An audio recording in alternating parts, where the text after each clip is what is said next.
All right, brothers, it's your boy Katie, and we back, baby. I know it's been a minute, but as my bro, Lord Tyron Joe, likes to say over at the BZ&Z Internet Talk Radio podcast, we gonna talk about it. And so I heard um,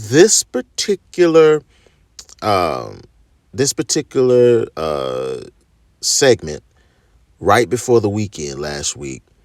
And I made up in my mind that I was going to talk about something that I heard specifically in this segment, as well as dive into some other things with this Kyrie Irving situation. So sit back, relax as we scrutinize this. He was given the opportunity to what would have satisfied the Nets, do you think, here? What words, what answers? There were two, and there were two that were missing from what we just heard.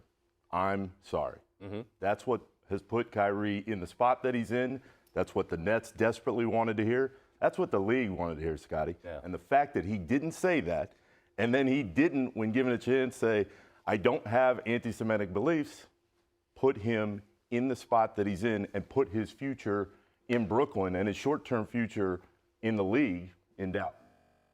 So a man's entire career is in doubt because he did what most people do in this world over the metaverse, which is share a link because he liked something apparently.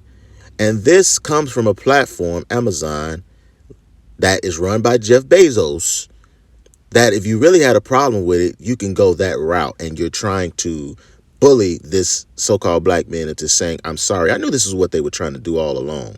Nick Friedel. And so that's, I think a lot here because you naturally go to the end, which is how does it end? And I'll start there, and then we could work our way around. Is this the last of his time in Brooklyn? I think there's a very good chance. There are so many people within the organization who are so tired of the stuff off the floor. I think it's a reason why Steve Nash, we saw him in the last few months, dating back to last year, he was just like, oh, I can't believe I have to deal with all this. And day by day, Kyrie has eroded the trust within the organization.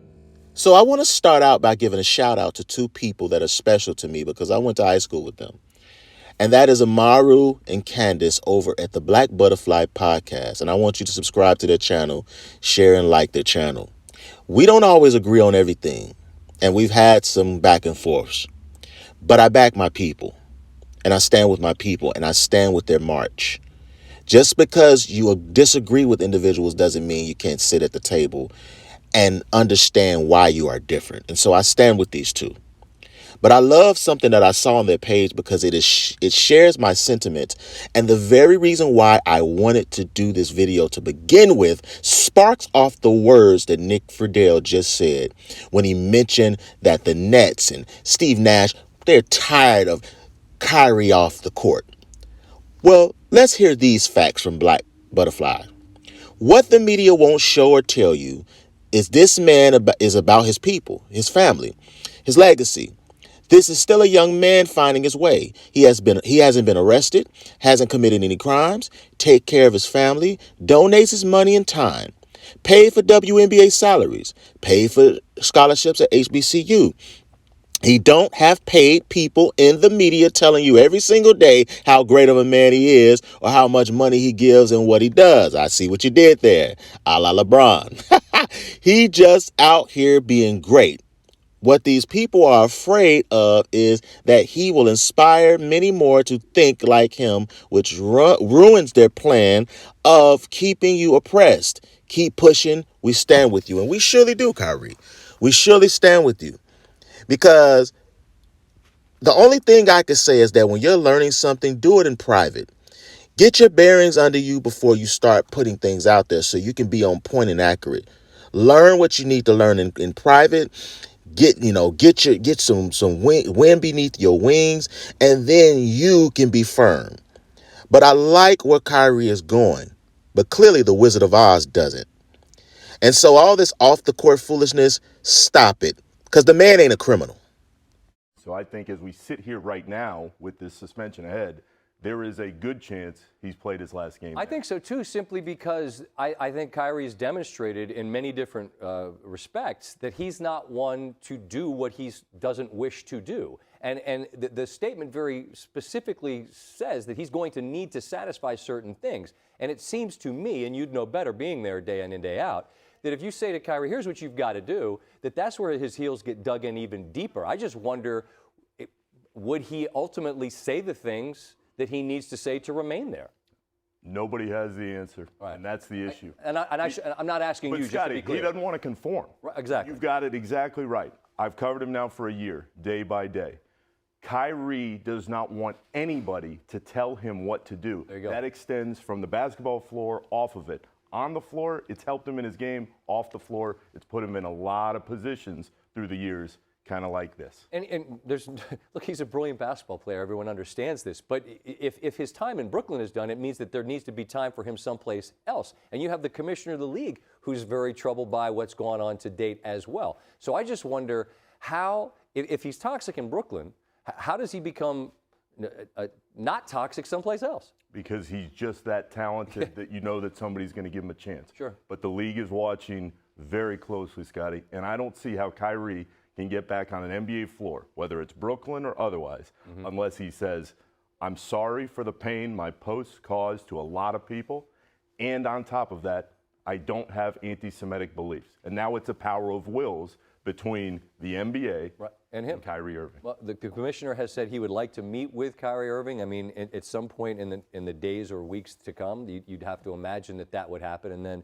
where things go, I'm not asking, because who could possibly know? So, well, Scott Van Pelt, the person who needs to know is Kyrie Irving, and that's all that matters. And it's interesting to me that Montrezl Harrell, he's back in the league, even though he's found with all those drugs. He's not playing with Charlotte Hornets anymore, but he's back in the league. I'm going to be paying a close eye and close attention to the Miles Bridges situation, because he's not with the Charlotte Hornets at the moment, but that domestic situation where he abused his wife. Let's see what happens with that. Kyrie Irving never gets in issues like that.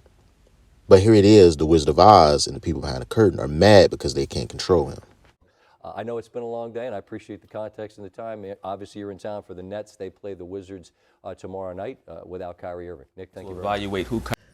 So I thought I'd throw a cherry on top for most of you who follow the brother, Chronicles of Judah 144. It was him who I told you guys I first heard mention that he didn't see a Kyrie Irving or a Kawhi Leonard being around for long, that he could see them retiring early, and that they were two individuals that he could see pulling a retirement around 35 or even sooner, but definitely not playing into their late 30s, 38, early 40s, different things like that. And so when you talk about Kyrie and the people that are trying to break his back, listen, don't worry about Kyrie. He's going to be just fine. The man holds priority to the proper thing that needs to have priority first in his life. And so when you're discovering who you are, when you're trying to put things together, the biggest thing is that you stand up for yourself no matter what. And trust and believe. In this day and time where the truth is lies and the lies is the truth, it's being put out there, and you just, as long as you say whatever they want you to say, understanding that there's really no free speech. And this is where it gets sticky, because people really think, they make comments like sheeple and stuff like that. Listen, we're all sheep to some degree. But the question is, who is your shepherd? Everybody is a sheep. Whether you like it or not, everybody is a sheep. But who is your shepherd? Kyrie is trying to find that out. And again, as I said before, if there's anything I could say that he should probably do, is just for those things that he's not completely sure on, and that's all of us, we have to focus on that, build ourselves up, even if it takes 5 years, well, however long, build up and get your bearings in that. Punch the time clock and get your even on a job, you have to get training hours and go through probation. Get through all of that, Kyrie, and anybody. Get through all of that before you start, really, really getting out there, because people are waiting to scrutinize you. And so I leave you with this from Chronicles of Judah that confirms what I told you guys before. I'm out. Kyrie Irving is alleging himself to be. Just in an attempt to evaluate who he's alleging himself to be, It's very obvious that Kyrie is embarking on a path of self-discovery, and that makes him a threat because he already has basically drank of the cup of the devil. He's also eaten off of the table of the devil, and I think that he's starting to understand that. I said a very long time ago that Kyrie Irving is not long for the NBA. Players like Kyrie and Kawhi Leonard, they're not going to be in the league at 38, 39 years old. There's no way in the world. Kyrie Irving at this pace might not be in the NBA at 30 or 31 years old, to be quite frank with you. I could see Kyrie Irving retiring at the end of this season, especially if the Nets win a championship. It would not surprise me at all. I don't see a Kawhi Leonard playing past 35 years old. I really don't. The main difference between Kawhi and Kyrie is that Kawhi keeps most of his thoughts to himself. There's a certain type of character that the NBA needs from their quote-unquote best player at this point in time. During the Jordan era, the character was don't fuck up the money. In the LeBron era, it's be as progressive as possible and be an agent for change, for liberalism. Not an agent for change, for positivity, or for improvement in the so-called black community. Be an agent in change, or be an agent for change for the sake of liberalism. Major difference. So Kyrie Irving is a fly in the ointment because he's not doing what they want him to do, how they want him to do it. Basically, he's a wild card. And you must eliminate all wild cards if you can, because a wild card is not good for business in any way, shape, or form. Share, like, subscribe. I'm out, baby.